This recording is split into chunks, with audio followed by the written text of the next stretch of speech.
നമസ്കാരം. ദേശീയ വാർത്തയിലേക്ക് സ്വാഗതം. അനധികൃത കുടിയേറ്റക്കാരെ നാടുകടത്താനുള്ള ഡൊണാൾഡ് ട്രംപിൻ്റെ നടപടികൾ ആരംഭിച്ചു. ഇതിൻ്റെ ഭാഗമായി ഇന്ത്യയിലേക്ക് കുടിയേറ്റക്കാരെയും വഹിച്ചുകൊണ്ടുള്ള ആദ്യ US മിലിട്ടറി വിമാനം പുറപ്പെട്ടു. US-ലെ 11 ദശലക്ഷം അനധികൃത കുടിയേറ്റക്കാർക്കെതിരെ പ്രസിഡന്റ് ഡൊണാൾഡ് ട്രംപ് സ്വീകരിക്കുന്ന കടുത്ത നിലപാടിൻ്റെ നേർസാക്ഷ്യമാണ് ഈ സംഭവവികാസങ്ങൾ. അനധികൃത കുടിയേറ്റക്കാരുമായി C-17 വിമാനം ഇന്ത്യയിലേക്ക് പുറപ്പെട്ടു. ഇമിഗ്രേഷനുമായി ബന്ധപ്പെട്ട അടിയന്തര പ്രഖ്യാപനത്തിന്റെ ഭാഗമായി ട്രംപ് ഭരണകൂടം കഴിഞ്ഞ ആഴ്ച മുതൽ നാടുകടത്തൽ നടപടികൾ ആരംഭിച്ചിരുന്നു. സൈനിക വിമാനങ്ങൾ തന്നെയാണ് ഇതിനായി ഉപയോഗപ്പെടുത്തുന്നത്. ചരിത്രത്തിലാദ്യമായി ഞങ്ങൾ അനധികൃത കുടിയേറ്റക്കാരെ കണ്ടെത്തി സൈനിക വിമാനങ്ങളെ കയറ്റി അവർ വന്ന ഇടങ്ങളിലേക്ക് തന്നെ തിരികെ കൊണ്ടുവിടുകയാണ് എന്നായിരുന്നു കഴിഞ്ഞ മാസം ട്രംപ് പ്രഖ്യാപിച്ചത്. ഇന്ത്യയിൽ നിന്നുള്ള അനധികൃത കുടിയേറ്റക്കാരും ഇക്കൂട്ടത്തിൽ ഉൾപ്പെടുന്നുണ്ട്. ഔദ്യോഗിക കണക്കുകൾ പ്രകാരം ഏകദേശം 18,000 ഇന്ത്യക്കാർ ഇതിൽ ഉൾപ്പെട്ടിട്ടുണ്ടെന്നാണ് കണക്കുകൾ വ്യക്തമാക്കുന്നത്.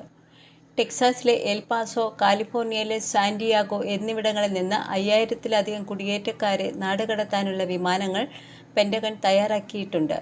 ലഭ്യമായ വിവരമനുസരിച്ച് ഇതുവരെ സൈനിക വിമാനങ്ങൾ ഗ്വാട്ടിമാല, പെറു, ഹൊണ്ടാറസ് എന്നിവിടങ്ങളിലേക്ക് കുടിയേറ്റക്കാരുമായി പുറപ്പെട്ടു കഴിഞ്ഞു.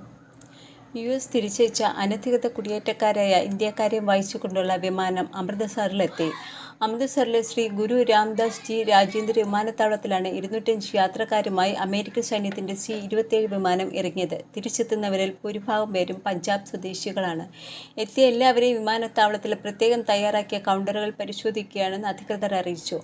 US-ന്റെ തീരുമാനം നിരാശാജനകമാണെന്ന് പഞ്ചാബ് NRI മന്ത്രി കുൽദീപ് സിംഗ് ധലിവാൾ പറഞ്ഞു. US-ലെ പഞ്ചാബികളുടെ കാര്യത്തിൽ ആശങ്കയുണ്ടെന്നും ഇക്കാര്യം അടുത്തയാഴ്ച വിദേശകാര്യമന്ത്രി S. ജയശങ്കറുമായി ചർച്ച നടത്തുമെന്നും ധലിവാൾ കൂട്ടിച്ചേർത്തു. നാടുകടത്തുന്നതിൻ്റെ ഭാഗമായി ഇതുവരെ 5,000-ലധികം പേരെ ട്രംപ് ഭരണകൂടം തടവിലാക്കിയിട്ടുണ്ട്. US തയ്യാറാക്കിയ അനധികൃത കുടിയേറ്റക്കാരുടെ പട്ടികയിൽ ആകെയുള്ള 15 ലക്ഷം പേരിൽ 18,000 ഇന്ത്യക്കാരുണ്ടെന്നാണ് റിപ്പോർട്ട്.